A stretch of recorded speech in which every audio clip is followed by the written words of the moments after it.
Hey there. Today, I'm here to reveal the true events behind one of Winston Churchill's secret operations during World War II. The title is the Ministry of Ungentlemanly Warfare. Gus March Phillips and his Danish ally, Anders Lassen, are aboard a sailboat off the coast of Spain, playing the part of drunken playboys. But the Germans are already suspicious. When they board, they're seconds away from discovering Gus's armed men hidden below deck. And then chaos erupts. Anders, a shadow in the dark and a fierce fighter with a penchant for close-quarters combat, slashes the German captain's throat while Gus and the others open fire, cutting down the boarding party with brutal efficiency. Anders's movements are lethal and precise, showing no mercy. But the Germans don't take the attack lying down. From a nearby destroyer, German sailors return fire. Luckily, Gus's explosives expert, Freddy Alvarez, an expert with nerves of steel, rigged the destroyer's hull with charges. As the Germans try to fire on the sailboat, the explosives go off, sinking the destroyer and leaving Gus's team free to sail off into the night. It's 1942, and the war is going terribly for the Allies.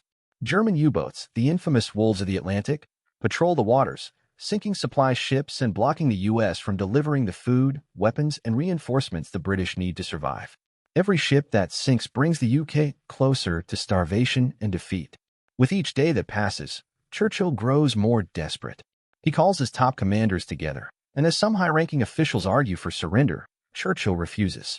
Brigadier Colin Gubbins suggests a bold, high-stakes mission to strike at Germany's U-boat supply line. The plan is risky, and if they're caught, they'll face imprisonment or worse.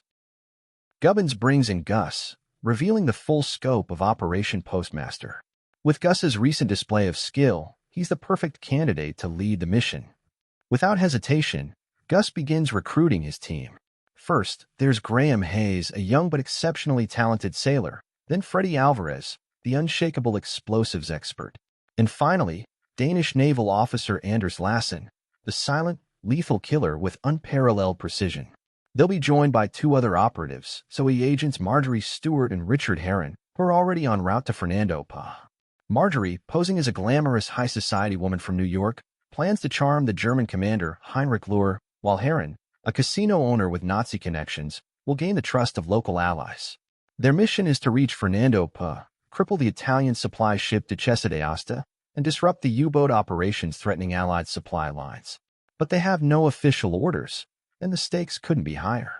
The team sets sail down the African coast on the Swedish trawler Maid of Honor, only to receive devastating news. OE operative Jeffrey Appleyard, their source of intel, has been captured by the Gestapo in the Canary Islands.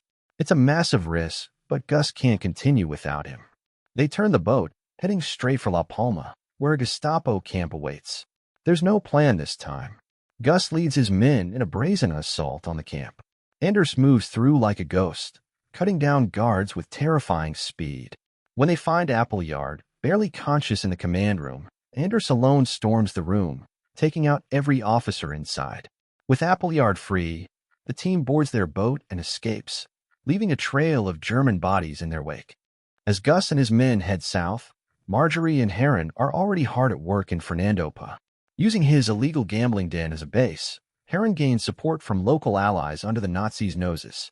Marjorie, meanwhile, begins her game of seduction with Löhr, using her charm to coax out secrets. They even manage to steal a German officer's suitcase, revealing the Duchessa's cargo manifest, torpedoes, diesel, and supplies critical to the Nazi U-boat fleet. This mission just got a lot more urgent. But just when things seem to be falling into place, Gus learns the Duchessa will leave 3 days early. With time running out, he orders his crew to risk it all and sail through a British naval blockade around Nazi-occupied West Africa. When a British destroyer intercepts them, it seems the mission is over until a German U-boat appears, forcing the destroyer to retreat. Barely escaping, Gus and his men push on toward Fernando Pa. Herron and Marjorie enlist the help of Prince Kambili Kalu, a local leader who agrees to lend them a tugboat and promises reinforcements if things turn dangerous during the raid. Herron throws a raucous party for the German officers to keep them busy, while Marjorie keeps Löhr's attention by pretending to be interested in his gold. Everything is ready. But Marjorie and Herron uncover a disturbing truth. Löhr has reinforced the Duchessa's hull, making it unsinkable by conventional means. Gus and his team will have to improvise. Rather than destroy the ship, they'll hijack it. Splitting up, Anders and Appleyard lead the assault, taking out German guards and securing the bridge, while Gus and Freddy rig explosives at the fuel dump to prevent German pursuit. With explosives set to blow the Duchessa's anchor, they free it for the tugboats. The night sky lights up as explosions rock the harbor, and Gus and his team, backed by Kalu's men, fight off German soldiers in a fierce firefight. Marjorie, who's been watching Lure, finally reveals her true colors. As he realizes her deception, she shoots him, ending his role in the Nazi operation. Heron and Marjorie seize a patrol boat, racing to meet Gus and the Duchessa at sea. Exhausted but triumphant, they reach a British fleet near Lagos, only to be detained and threatened with court-martial. As they await judgment, they receive an unexpected visitor, Winston Churchill himself. Churchill, deeply impressed, commends their courage. Their actions have crippled the Nazi U-boat supply line, giving the Allies a fighting chance. Instead of punishment, Churchill offers them a new opportunity to join an elite, secret unit dedicated to fighting dirty and disrupting Nazi operations. This is the birth of the Ministry of Ungentlemanly Warfare, a team so secret, its name won't be spoken in public. And so, a group of unlikely heroes, bound by courage, begins a mission that will leave an indelible mark on history. For them, this is only the beginning.